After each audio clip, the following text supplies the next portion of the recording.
Vous avez acheté un super micro pour vous enregistrer sur votre Windows, mais quand vous écoutez le résultat, ça paraît complètement étouffé et pas du tout au maximum des capacités de votre micro. C'est sûrement un problème de réglage. Ça m'est arrivé avec mon nouvel ordi Windows. Ce super micro était devenu complètement dégueulasse alors que sur mon ancien PC Windows, il était très bien. J'ai trouvé la solution. Je vous le montre tout de suite. Le micro que j'utilise, c'est un Rode NT USB et il est vachement bien. Il a un super bon rapport qualité-prix, je vous le conseille au passage.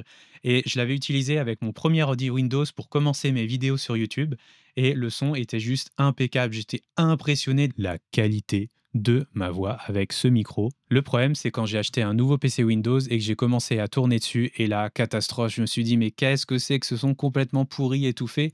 Qu'est-ce qui se passe? J'ai recherché sur les forums de Windows pendant des heures, des heures, des heures et j'ai trouvé comment faire. Alors, je vous le montre. Donc là, sur votre Windows, vous allez cliquer sur l'onglet Windows, dans les paramètres, ensuite dans Système, vous allez dans le son, bien évidemment.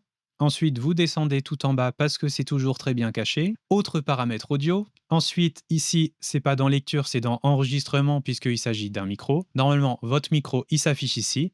Vous double-cliquez dessus et là, vous allez dans les statistiques avancées. Ah, je vous avais dit, c'est vraiment très bien caché, hein. Et là, tout en bas, amélioration du signal, autorise un autre traitement du signal par le périphérique audio. En fait, par défaut, Windows, il va appliquer cet effet d'amélioration audio. Et la plupart du temps, c'est vachement bien. Sur mon ancien ordi, ça posait pas de problème.